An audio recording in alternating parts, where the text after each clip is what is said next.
Reset is a brand new film coming out of Uncork'd Entertainment about aliens. I think. Maybe. Actually, I'm not entirely sure, and I don't think the movie is all that sure either. Instead of butchering the film by attempting and failing to tell you what it's all about, I'm just gonna quote Uncork'd Entertainment themselves verbatim. A broken father is thrust into a nightmare when his daughter is taken by an otherworldly force. As he navigates a surreal and terrifying dimension, he must confront a monstrous entity and survive a looping cycle of torment. With time working against him, the cost of salvation may demand everything he has left.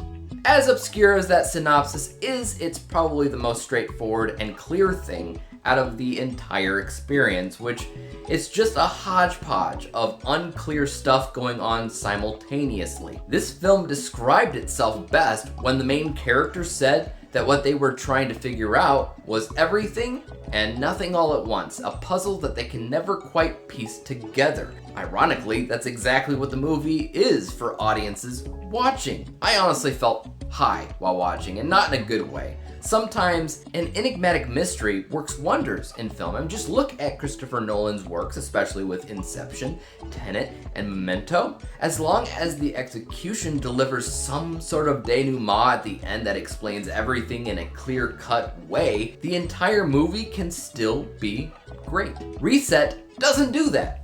There's a slight explanation towards the end of the movie that probably thinks that it's more clever than it is, kind of like an existential, profound epiphany moment or something, but it still doesn't make very much sense with the rest of the narrative. You'll still be asking yourself what the heck you just watched, and what the point of the alien invasion, or whatever the heck that was even about.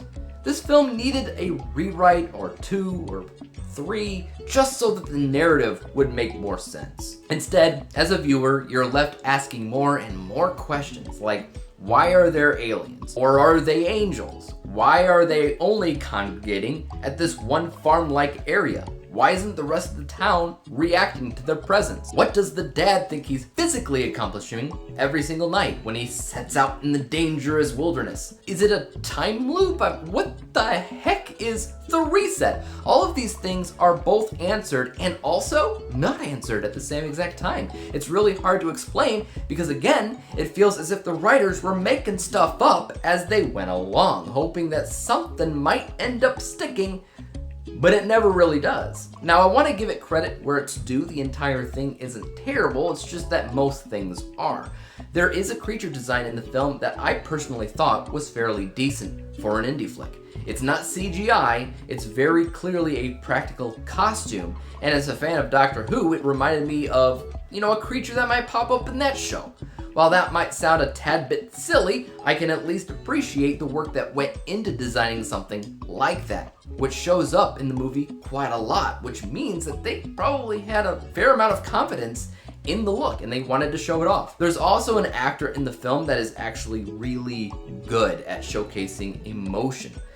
Unfortunately, they're barely in the movie. While they should have probably been the main character based on acting ability, they were mostly sidelined. Honestly though, at the end of the day, I was just surprised at how long the movie felt. It wasn't even 80 minutes, including the credits. And it felt like it was 5 times longer than that. I thought after watching the Screen Life adaptation of War of the Worlds with Ice Cube that was it. That was going to be the uncontested worst movie of the year at 33%, which is the score that I gave it. Yet here we are with a movie I had hopes for before I watched it. I love a good alien movie, keyword good. As an indie filmmaker myself, I hate throwing shade at other people in business because they're all just trying their best. And a lot of people have poured their blood, sweat, and tears into the project. This is it's the dirty part of the job where I have to look past all of that and recommend that you avoid this movie. Avoid Reset. I'm gonna give this 19 out of 100 possible stars. For me, obviously, that is a letter grade of F. But guys, have you seen this movie? Have you seen Reset out of Uncork'd Entertainment? If you have, leave your thoughts in the comment section down below what you thought about it. Am I just dead wrong? Did you love it? Let me know. And as for YouTube, you guys know what to do. Hit the like, subscribe button, and bell to be notified when I come out with my next review, whenever that may be. And until then, peace out.